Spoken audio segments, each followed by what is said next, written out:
Welcome to Democracy Undecided. If you are new here, thank you for joining us. And if you watched the last two episodes on Switzerland's democracy and justice system, this video is a direct extension of that story. Today, we look at the Swiss economy and specifically at its outcomes as the next layer of the same narrative, showing how rules, rights, and institutions shape real life through work, incomes, and stability. Before we begin, a brief disclaimer. We are not going to view the economy in a classic way. Instead, we will treat it as an extension of the democratic system and the justice system as well. In this lens, elected institutions design the policies that set the rules of the game, while the justice systems enforces those rules. So they are fair, predictable, and the same for everyone. Concretely, the political system creates taxation and spending rules, invests in public goods, sets competition policy, protects consumers and workers, defines trade and openness, and frames the interest rate toolkit as a demand and inflation stabilization tool. In parallel, justice acts as the stabilizer. It protects property rights and contracts, resolves disputes quickly, prevents corruption, keeps competition fair, and supports fair wealth distribution through the lawful application of taxes and transfers decided by the democratic process. Taken together, clear rules and fair enforcement lower risk, guide investments, protect households, and keep the economic loop balanced even when shocks arrive. With that lens in place, let us turn to the prism itself, an economy made by people for people. The economy exists only because people create it and use it. Remove people and there is no production, no prices, no markets, and no value. People are both the purpose and the engine of everything that follows. Because of this, the economy matters to democracy, and it is also its extension. Democracy sets fair rules and limits power. The economy turns those rules into daily outcomes, such as jobs, wages, taxes that fund services, and chances to build a better life. As a result, when the economy works for most people, trust in democratic rules grows. When it fails, trust weakens. Seen this way, economy functions as a living system. Think of a loop. Households earn, save, invest, and spend. Their savings flow through banks, pensions, and capital markets to fund business investments and public projects. From the other side, businesses hire, produce, and invest while the state collects taxes and provides services. The loop is healthy when wages keep up with prices, when firms and households can invest with confidence, and when rules are stable and fair. Moreover, exports bring income into the country and imports bring needed goods, inputs, and technologies. Finally, good policy, including the careful use of interest rate tools, keeps this loop in balance so that shocks do not break jobs, incomes, or long-term investments. With the loop in mind, let's anchor Switzerland in today's numbers and long-run context. By size, Switzerland's economy produced about 936.6 billion US dollars in 2024, making it roughly the 19th largest in the world. By contrast, on income per person, Switzerland sits near the very top. GDP per person is about 103,000 US dollars, and Switzerland's mid-2024 population was just about 9 million people. Context for how a small-sized resource-light country reaches very high averages. On a purchasing power basis, income per person was roughly 82,000 international dollars in 2024, placing Switzerland amongst the global top 10. Productivity is also elite on the latest comparable readings. Switzerland generates about 86 US dollars per hour worked, purchasing power adjusted 2024 series. On the commonly used 2022 vintage, It is about 100.5 US dollars per hour worked. Either way, firmly in the top tier of advanced economies. Historically, Switzerland's total output and output per person have risen steadily since the post-war period, with slowdowns around 1970 oil shocks, the 2008-2009 global financial crisis, and 2020 pandemic, each followed by quick recovery. Compared with many peers, Switzerland responded quickly and in a targeted way. After the oil shocks, it cut oil use and built a power mix anchored in hydropower and nuclear, which still cushions energy price spikes even today. In 2008-2009, it stabilized finance with a focused rescue of one major bank and swift central bank actions rather than broad nationalization. And in 2020, it used short-time work and state-backed loans to keep workers attached to firms and bridge liquidity issues. As a result, downturns were generally smaller, rebounds faster, and productivity per hour kept a long-run upward trend, with gentler gains since the 2010s. From growth to jobs, Switzerland's labor market remains one of the strongest in Europe.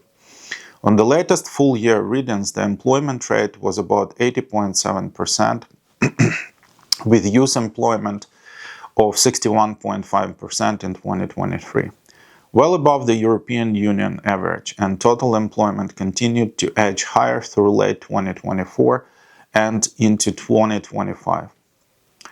Labor force participation is also high, at around 67.5% of the population 15 years old and over in 2024, reflecting broad engagement of working-age residents.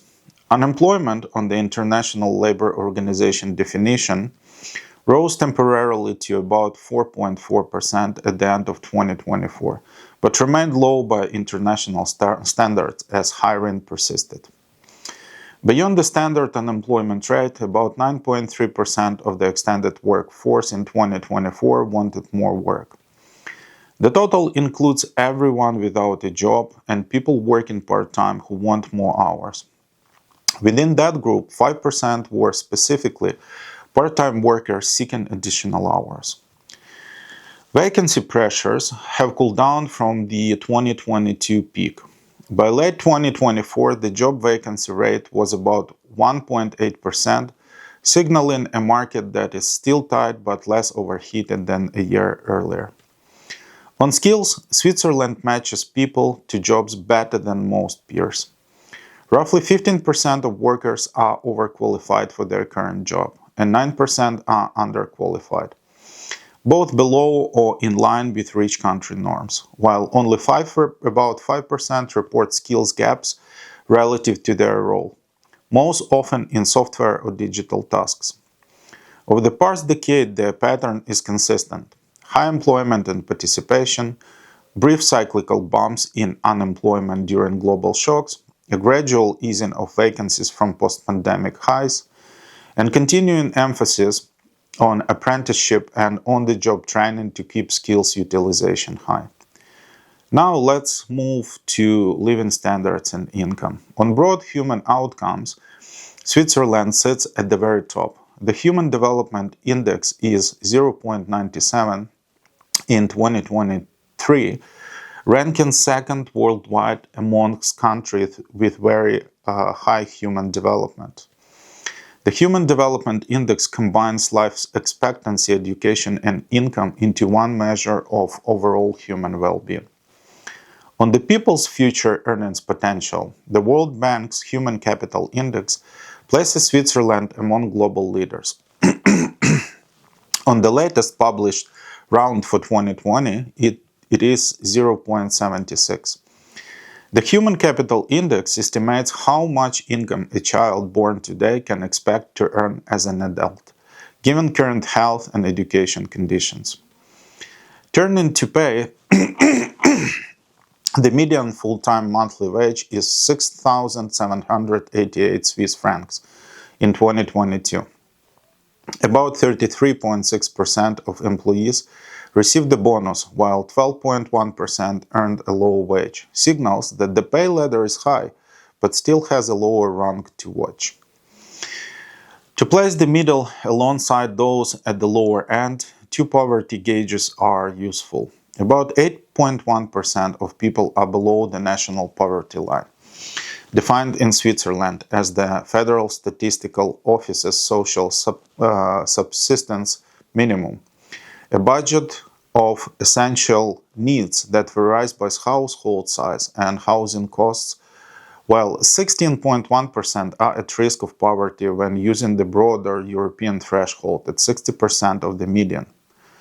For clarity, here are a few concrete examples. In 2023, a single adult with less than 2,300 Swiss francs per month, or about 28,000 per year, is below the Swiss poverty line.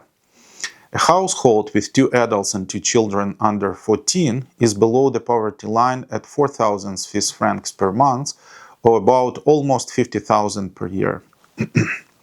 The broader at risk of poverty bar sits higher. For a single person, it is about 2,600 francs per month, or roughly 32,000 per year. Thresholds vary by household size and housing cost, but these examples give viewers a clear sense of the levels. Inequality on the disposable incomes remains comparatively moderate and stable. Switzerland's Gini coefficient for equalized disposable income has hovered around 0.3 in recent years, with only small movements over the past decade. In simple terms, the Gini shows how evenly income is shared. A value of 0 means perfect equality, while a value of 1 means the person has all the income. Switzerland's result near 0.3 indicates moderate inequality by rich country standards. As for the shape of the society, Switzerland maintains a large middle class. By the Federal Statistical Office's definition, income between 70% and 150% of the median, around the high 50% of the population, roughly 57%, belongs to the middle income group, and this share has been fairly steady since the late 1990s. Finally, a simple anchor for purchasing power. The median equalized disposable household income stands near 52,000 Swiss francs per year, and Switzerland also places near the top of Europe on this measure in the latest cross-country table at 28,000 in purchasing power parity terms for 2023, confirming high-level living standards in both national currency and real comparison terms. In plain words, disposable income is the money a household has left after taxes and mandatory contributions, the money available for everyday spending or savings.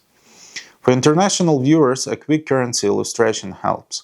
Using the recent average exchange rate, the Swiss median full-time monthly wage of 6,788 francs is about 7,730 United States dollars per month, or roughly $93,000 per year. For cross-country comparisons, we will rely on purchasing power parity so that price-level difference do not distort living standards rankings, while still mentioning the Swiss francs to US dollars conversion as a simple reference point. Next, prices. What they did over the last decade, how people feel them, and how policy stabilizes them. Switzerland's Consumer Price Index show a low and stable pattern with three clear moves. Very low inflation through 2015 to 2019, a brief dip into deflation in 2020, and a post-pandemic spike that peaked in 2022 before easing back below 2%. Specifically, average inflation was 2.8% in 2022, slowed to 2.1% in 2023, and by September 2025, the year-on-year rate was 0.2%, well inside the National Bank's precise stability range. Alongside the official index, we show how people perceive price changes.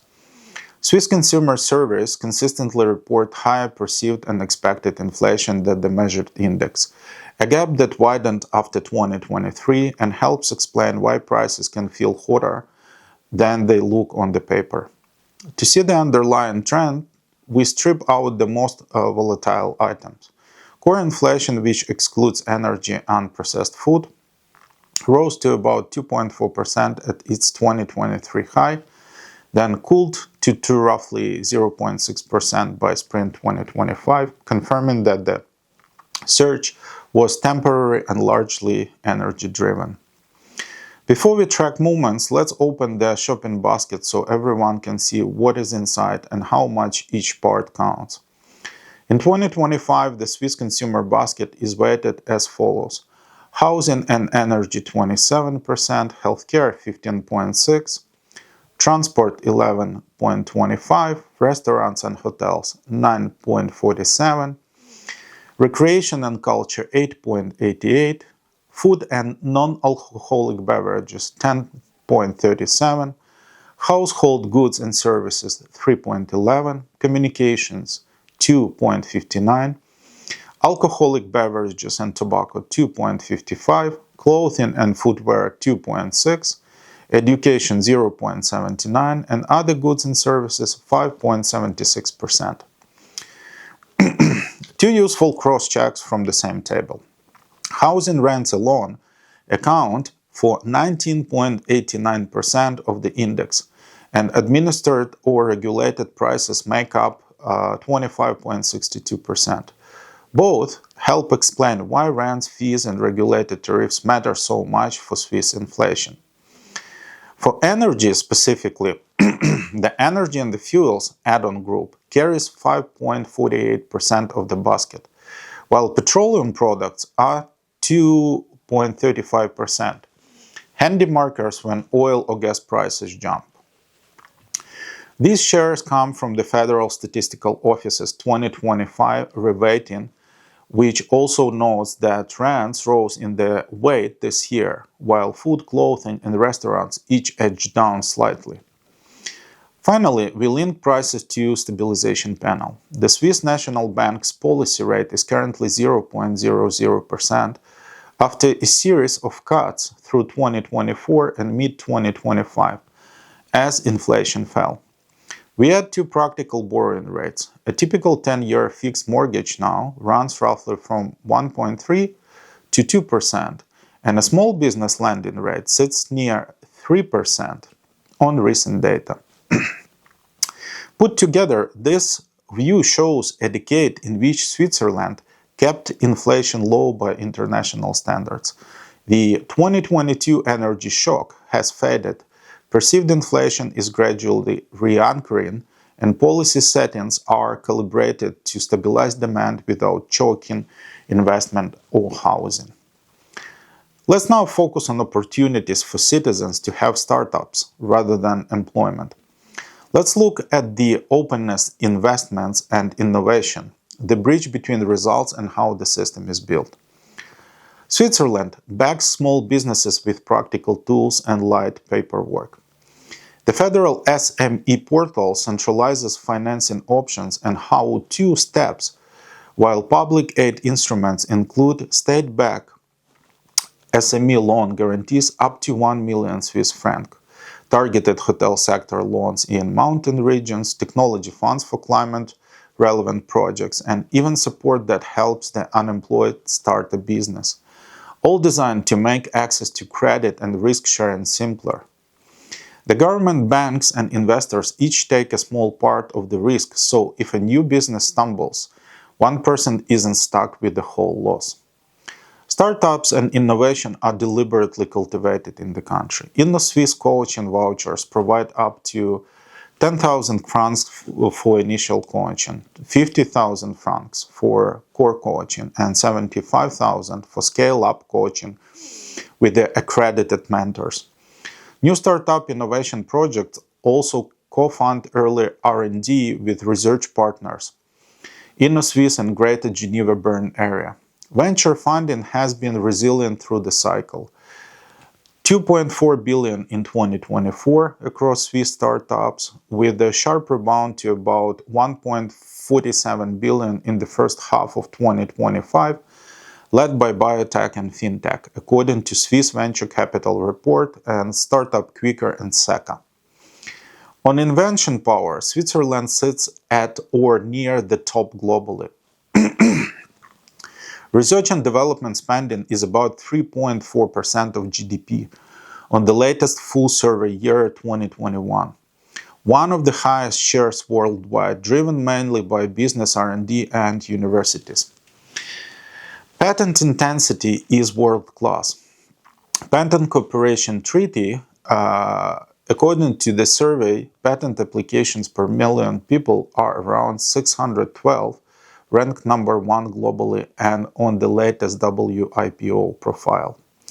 Switzerland also tops Europe for patent application per inhabitant. If you are choosing between finding a job and building something of your own, Switzerland is set up to let you do either with confidence. On the startup path, the EasyGov one-stop gives you the paperwork in one place. Federal small and medium enterprises loan guarantees help you access credit. And Innosuisse coaching vouchers, 10,000 francs for initial, 50,000 for medium level, and 75,000 for scale up, pair you with accredited mentors so you are not doing it alone. If you have a research-heavy idea, co-funded projects can link you with universities and labs. And if you prefer to join a firm, a broad SME base and deep industry clusters, pharma, precision machinery, finance, and tech, mean there are many places to grow business. In other words, you can start or join, and the system backs both of your choices. Now, how does your disposable income turn into future income? Start simple. Set aside a monthly amount and channel it into tax advantage pillars, your occupational pension and pillar 3A. So more of every franc compounds instead of going to taxes. From there, use low-fee index funds, Swiss and global, for long-run growth and add high-quality franc bonds if you want steadier payouts. If you own a home, gradually paying down principal lowers your future interest costs, so part of each payment acts like a guaranteed return by shrinking tomorrow's expenses. And if you are drawn to building rather than just saving, keep a small, diversified slice for higher-risk ideas, Swiss SME credits or startup stakes, only after the core is in place. The formula is calm and repeatable. Automate contributions, match risk to your time horizon, and let compounding turn today's disposable income into tomorrow's earning. At today's saving rate, the typical household can turn roughly 15,000 francs a year into future income via pensions, index funds, or mortgage amortization, while the country as a whole channels around 60 billion a year from households into investment and wealth building. Stepping back, the design goal is simple. Make the rules clear and the pathways wide so ordinary people can plan a life. Fair, predictable institutions lower risks. Price stability protects paychecks. A large middle class keeps society steady. And strong apprenticeships and universities turn talent into skills the market actually uses. Housing supply and infrastructure planning reduce pressure where people feel it most. SME supports and startup coaching keep opportunity open beyond traditional careers. And the justice system protects contracts and property so effort is not wasted. That is what economy for people means here. Not abstract targets, but day-to-day confidence that work will be rewarded, savings will hold their value, and the next step, whether a new job or family decision or a company you want to start, has a dependable path. Up next in the part 2, Swiss-made economy, we will focus on economy structure, utilization, and strategy. We will move from results to the engine room. Domestic demand and resilience, what Switzerland makes and where value is added, how construction and energy drive every sector, the role of exports, imports and diversification, and how SMEs, skills and reinvestment keep the economic loop balanced over the time. So, thank you for staying with us today. Please follow the links below the description of this video if you want to check the resources that were used for the compilation of this video. Follow them, dig deeper to stay educated. Thank you. It's been Democracy Undecided with the Swiss-made economy video. See you in the next one.